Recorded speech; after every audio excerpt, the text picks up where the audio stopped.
भारत माता की। भारत माता की। भारत माता की।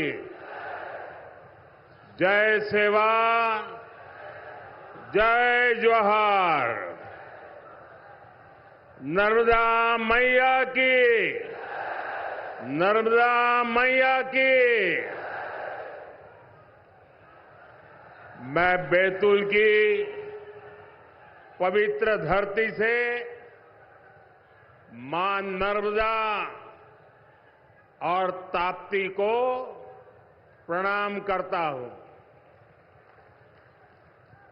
देश में इस बार लोकसभा चुनाव को लेकर एक अलग ही उत्साह है। हमारा हरदा तो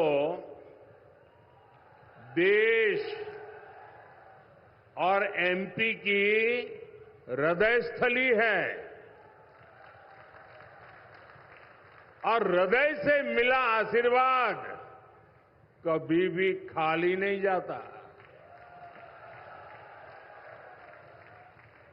ये क्षेत्र भी पूरे देश के सुर में सुर मिला रहा है। चाहे तमिलनाडु में जाओ, केरल में जाओ, जम्मू जाओ, असम जाओ, देश के हर कोने में एक ही सुर है और उस सुर में मध्य प्रदेश का भी सुर है। फिर एक बार, फिर एक बार, फिर एक बार। साथियों, आज मोदी पहले जब भी आता था तो कुछ न कुछ लेकर के आता था, कुछ न कुछ देने के लिए आता था। कभी ये योजना, कभी वो योजना, कभी ये विकास का काम, कभी वो विकास का काम। आज मैं देने के लिए नहीं आया हूं। आज मैं आपसे कुछ मांगने के लिए आया हूं।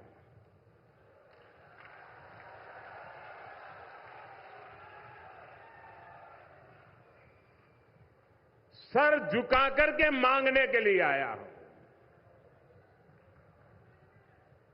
मेरे लिए नहीं, आपके बच्चों के उज्जवल भविष्य के लिए मांगने के लिए आया हूं। मैं आज आपके पास मांगने के लिए आया हूं।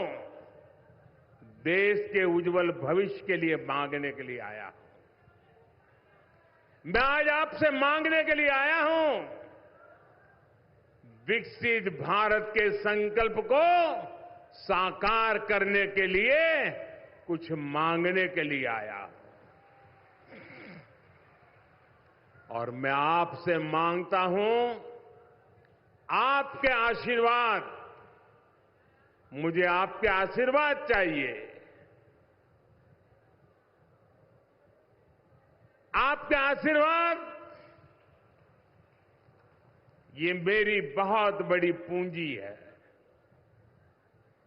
जनता जनार्दन ईश्वर का रूप होती है और जब जनता जनार्दन आशीर्वाद देती है तो आशीर्वाद स्वयं ईश्वर के आशीर्वाद होते हैं।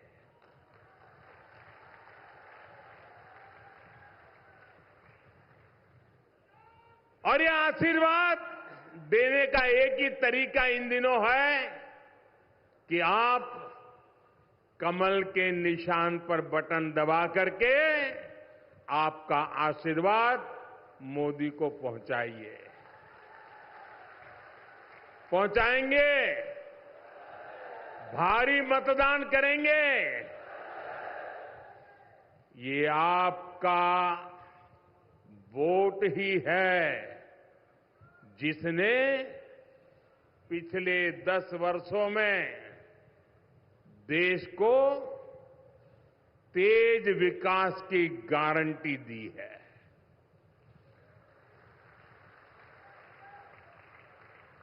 आपके एक वोट ने भारत को दुनिया की 5वीं सबसे बड़ी अर्थव्यवस्था बना दिया। आपको पता है ना, दुनिया में मैं जब आपने मुझे काम दिया उसके पहले हम 11 नंबर पे थे और इतने कम समय में हम 5 नंबर पर पहुंच गए। किसके कारण? किसके कारण? किसके कारण? किसके कारण? किसके कारण? अरे मोदी के कारण नहीं, आपके एक वोट के कारण हो गया ये आपके वोट की ताकत है और मैं आज आपके वोट की ताकत का आपको साक्षात्कार कराने के लिए आया हूं। आपके एक वोट ने विदेशों में भारत का डंका बजा दिया। आपके एक वोट ने सीमा पर से हमें आंख दिखाने वाले दुश्मन के होश ठिकाने लगा दिए। और ये आपका ही एक वोट है जिसने अयोध्या में 500 साल के इंतजार के बाद रामलला को भव्य मंदिर में विराजमान कराया।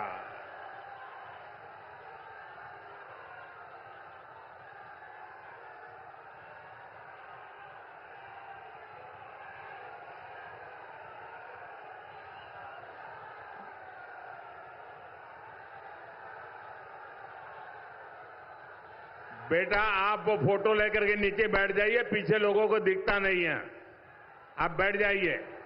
जय श्री राम। और इन 10 वर्षों में ये जो काम हुआ है वो तो केवल एक ट्रेलर है, ट्रेलर। अभी तो मुझे देश को, मध्य प्रदेश को बहुत आगे लेकर के जाना है।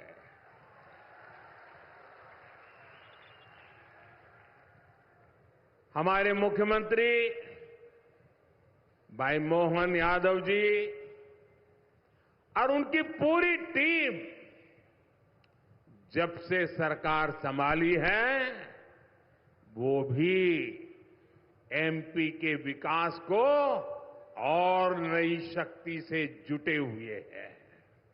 साथियों, बैतूल देश की एकता, अखंडता के लिए अपने प्राणों की बाजी लगाने वाले वीरों की धरती है।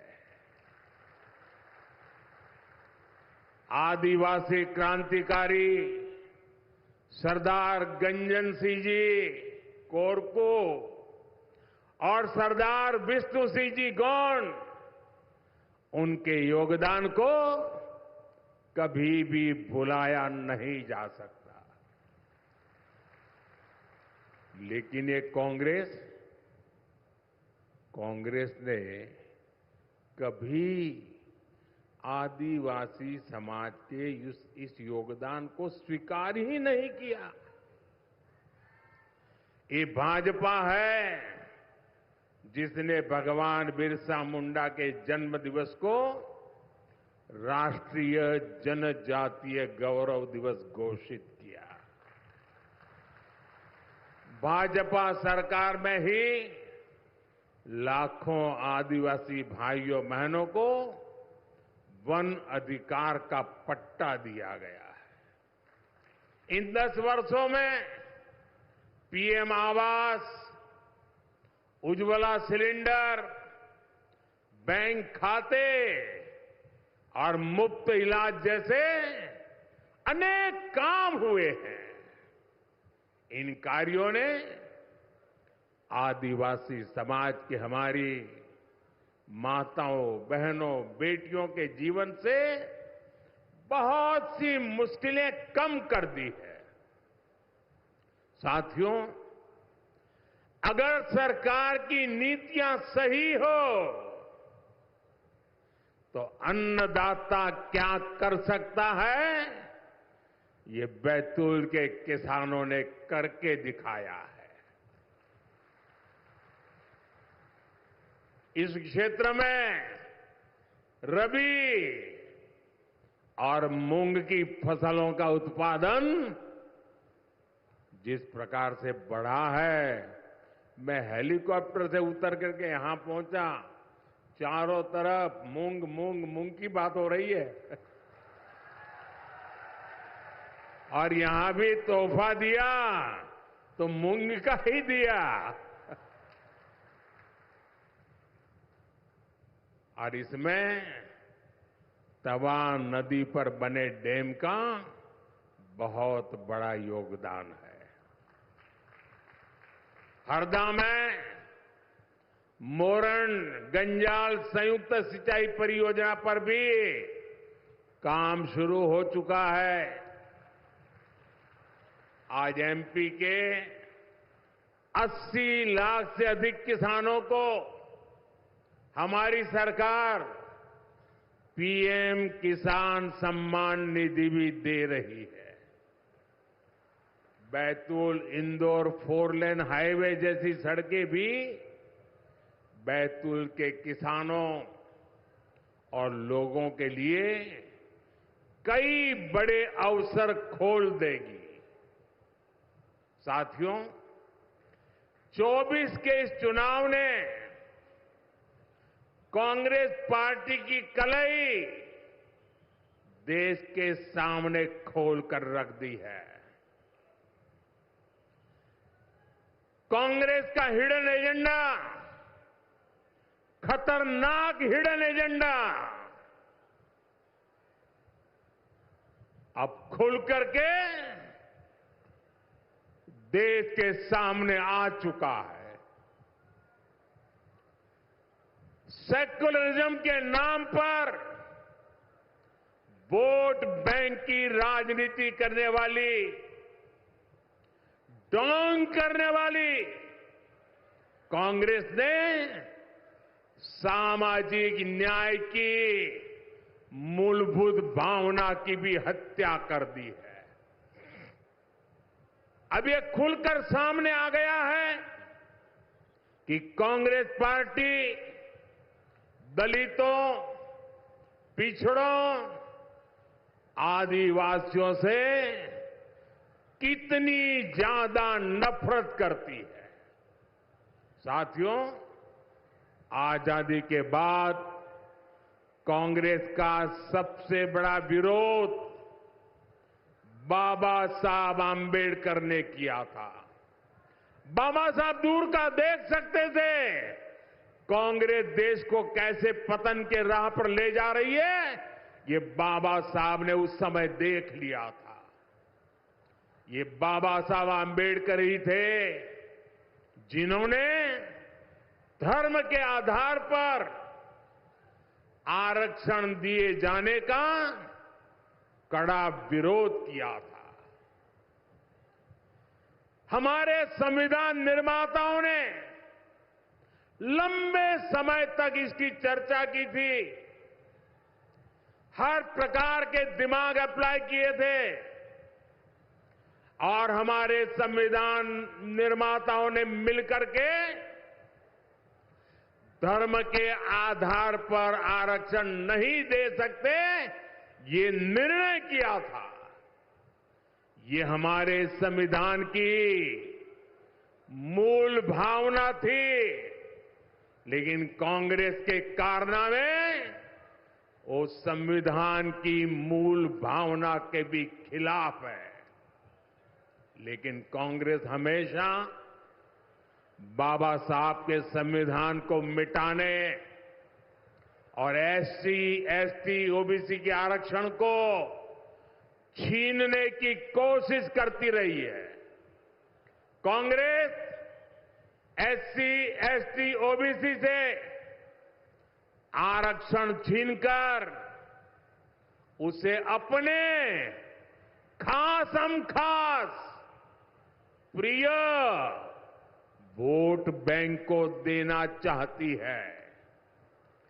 जब केंद्र में कांग्रेस की सरकार बनी थी, तब उन्होंने सबसे पहले आंध्र प्रदेश में धर्म आधारित आरक्षण की शुरुआत की थी।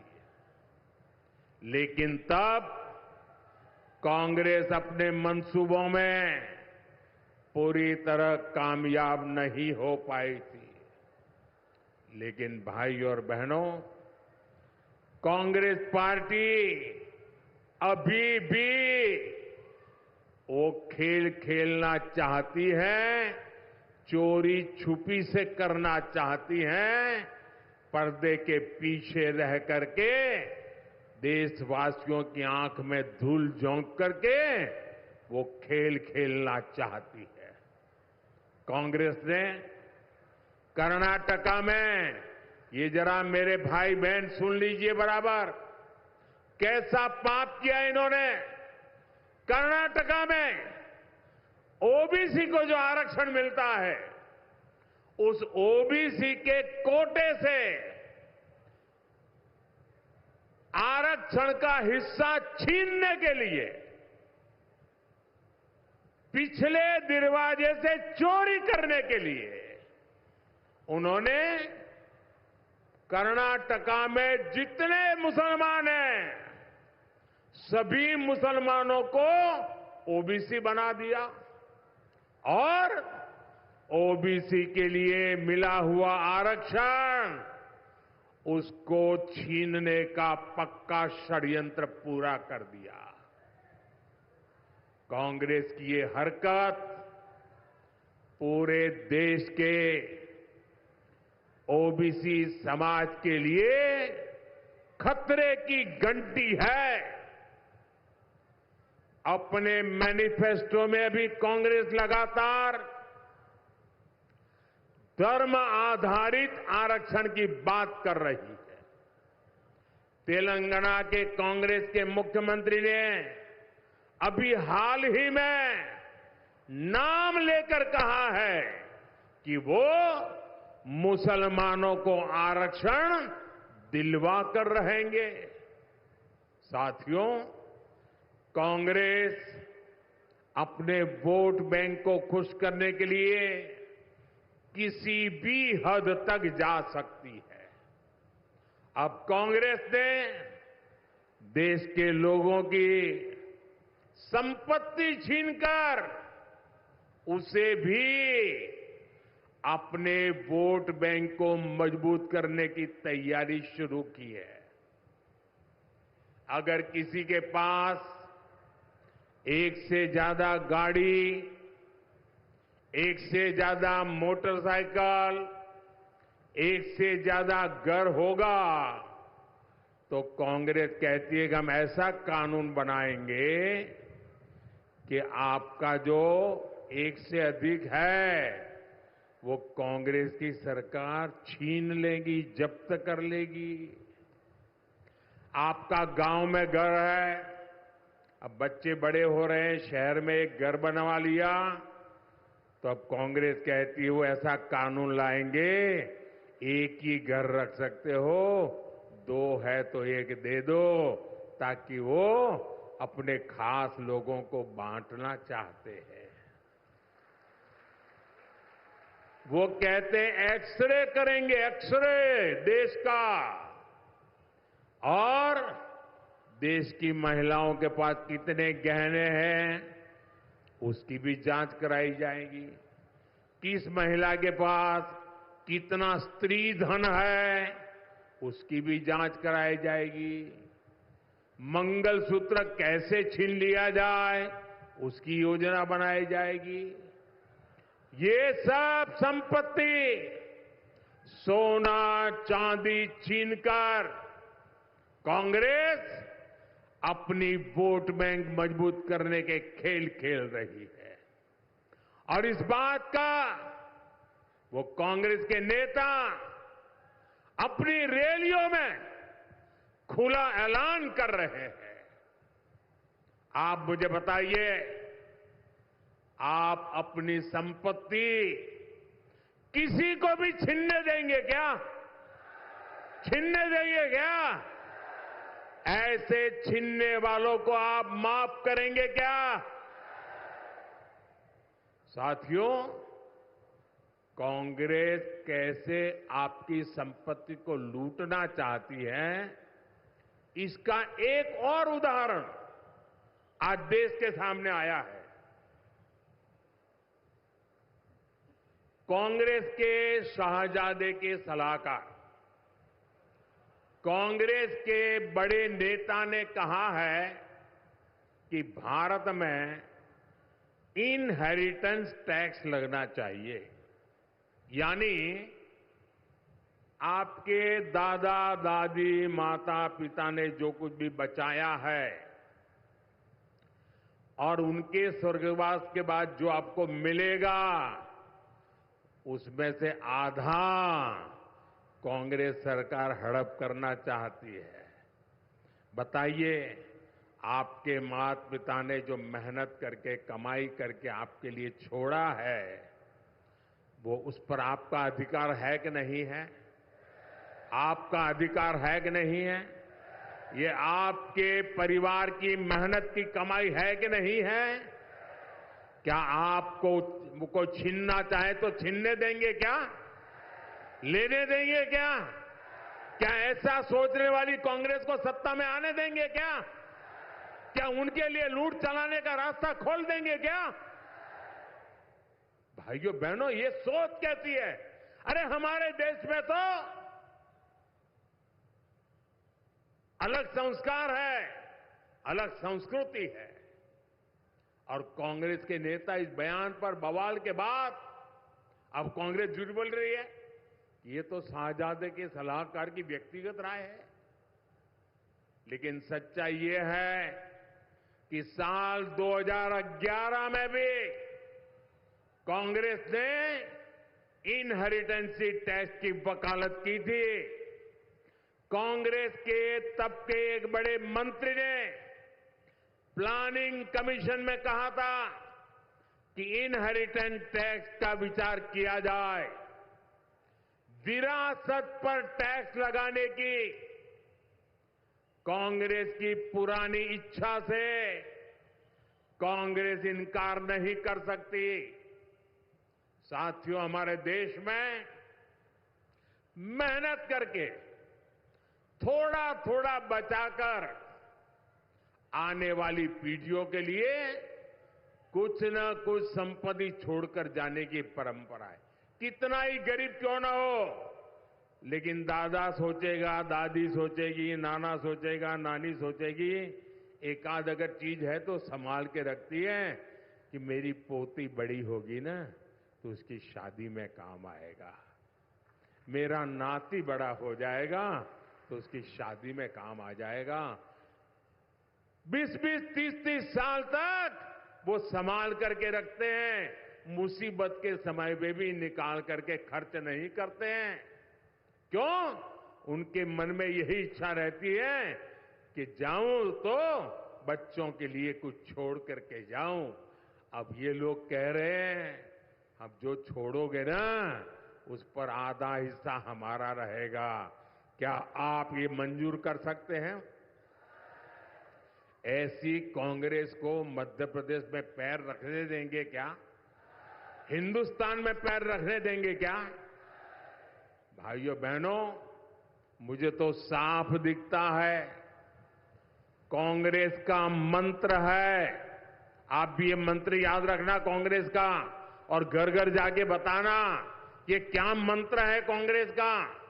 कांग्रेस का मंत्र है, कांग्रेस की लूट जिंदगी के साथ भी लूट और जिंदगी के बाद भी लूट। जिंदगी के साथ भी लूट, जिंदगी के साथ भी, जिंदगी के साथ भी, जिंदगी के साथ भी, जिंदगी के बाद भी, जिंदगी के बाद भी ये है कांग्रेस। इसलिए आपको कांग्रेस से बहुत सावधान रहना है। साथियों, आज जब देश 25 साल के लक्ष्यों पर काम कर रहा है, अगले 5 साल का रोड मैप बना रहा है और सरकार में आने के बाद पहले 100 दिन के निर्णयों पर काम हो रहा है, तो इंडी गठबंधन वाले भी अपनी डफली, अपना राग आलाप रहे हैं। आपको ये सुनकर हंसी भी आ जाएगी और डर भी लगेगा। कुछ मीडिया रिपोर्ट्स में आया है कि इंडी गठबंधन वालों में चर्चा चल रही है, क्योंकि मोदी बार बार पूछता है कि बताओ भाई, इतना बड़ा देश किसको सुपुर्द करें? नाम तो बताना चाहिए भाई। आप बिना नाम इतना बड़ा देश किसी को सुपुर्द कर सकते हो क्या? ये लोग नाम बताने को तैयार नहीं है। ये लोग तो बता दिए भाई मोदी है, बताओ आपको देना है तो ये मोदी है, दीजिए। कहा कि नहीं कहा? आपके सामने नाम है ना, दूसरी तरफ नाम ही नहीं है। इतना बड़ा देश किसको देना, इसका देश को पता होना चाहिए कि नहीं होना चाहिए? जरा बोलो ना, पता होना चाहिए कि नहीं होना चाहिए? आपको पता है वो किसको देना चाहते हैं? पता है किसी को? तो ऐसा अंधेरे में हम तीर मार सकते हैं क्या? यहां तो साफ साफ है, 10 साल का अनुभव है, मोदी आपके सामने है और सब लोगों ने कहा है कि भाई मोदी हमारा उम्मीदवार है।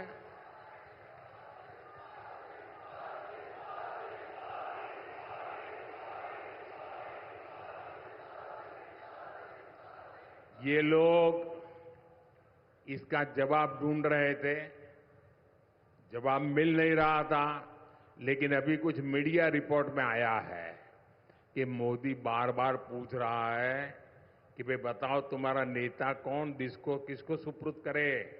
तो बोलते हैं उन्होंने फॉर्मूला बनाई है, उन्होंने फॉर्मूला बनाई है कि कौन प्रधानमंत्री बनेगा। कहा जा रहा है कि ये लोग 1 ईयर 1 PM फॉर्मूला बना रहे हैं, यानी 1 साल 1 PM, दूसरे साल दूसरा PM, तीसरे साल तीसरा PM, चौथे साल चौथा PM, 5वें साल 5वां PM। बताओ भाई क्या होगा देश का? क्या होगा? क्या होगा मुझे बताइए? देश बचेगा क्या? आपका सपना बचेगा क्या? आपके बच्चों का भविष्य बचेगा क्या? इसका मतलब ये PM की कुर्सी का भी ऑक्शन करने लग गए हैं। भाई बताइए, जो बोली बोलेगा 1 साल बैठेगा। और मजा क्या होगा फिर? जो एक ऊपर बैठेगा ना, 4 लोगों को कुर्सी की टांग पकड़ करके बैठ जाएंगे और मौके की तलाश में रहेंगे कि इसका साल पूरा कब होता है, उसको हिलाते रहेंगे। भाइयों बहनों, यूं तो जो सुनने के बाद लगता है कि यार तो शायद मुंगेरी लाल के सपने जैसा होगा, लेकिन साथियों मैं आपको जागृत करना चाहता हूं, मैं चेताना चाहता हूं। ये मुंगेरी लाल के हसीन सपने कहावत कह करके सो जाने वाला मुद्दा नहीं है। ये बहुत डरावना खेल है, ये देश को तबाह करने वाला खेल है। ये सपना हसीन नहीं है, ये आपके सपनों को चूर चूर करने वाला खेल है दोस्तों। और इसलिए जाग जाइए, चेत जाइए, आपके वोट की ताकत समझिए। मेरे प्यारे भाइयों बहनों, देश को बचाने के लिए आप आगे आइए।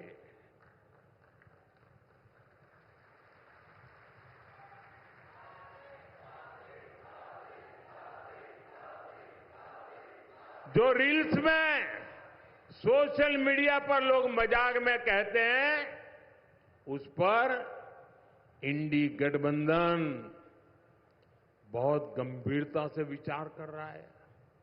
आप मुझे बताइए, आप इस 1 साल 1 पीएम वाले फॉर्मूले से सहमत है क्या?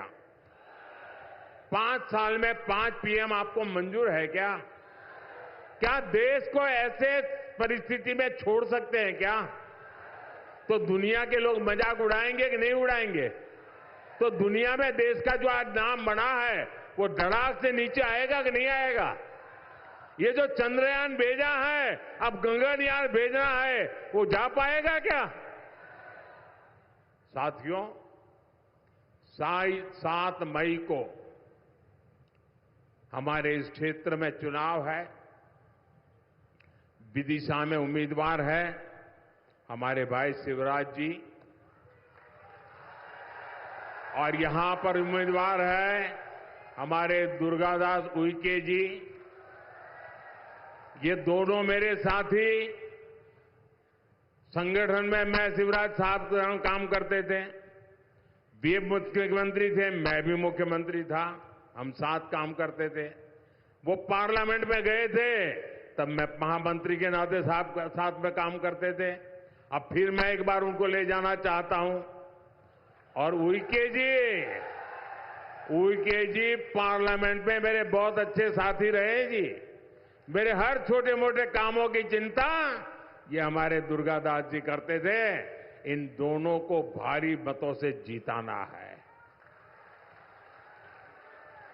और बड़ी संख्या में आप जिता करके जब उनको वोट देते हैं ना, वो मोदी को शक्ति देता है। जब हम उनको वोट देते हैं तो वोट मोदी को पहुंचता है। और इसलिए मोदी को मजबूत बनाने के लिए आप मतदान करें, और इसके लिए ज्यादा से ज्यादा मतदान होना चाहिए। कराओगे? घर घर जाओगे? मतदाताओं को मिलोगे? मतदान कराने के लिए कहोगे? उनको कहना आपका मतदान मोदी के लिए आशीर्वाद है, कहोगे? आपका मतदान मोदी के लिए आशीर्वाद है, कहोगे? पोलिंग बूथ जीतोगे? मेरा एक और अनुरोध है, करोगे? करोगे? बहुत लोग हैं जो यहां नहीं आए। जब मैं संगठन का काम करता था तो और नीचे तक जाता था, लोगों को राम राम करके आता था, लेकिन अब जा नहीं पाता हूं। देश भर में दौड़ना पड़ता है, तो बहुत कम लोगों को मिल पाता हूं, लाखों लोग रह जाते हैं। लेकिन आप मेरे अपने हैं, तो एक काम बताऊं मैं आपको, आप करोगे? मेरे अपने हैं वो बता दे, करेंगे? जो मानते हैं कि वो मेरे हैं वो बता दे, करेंगे? पक्का करेंगे?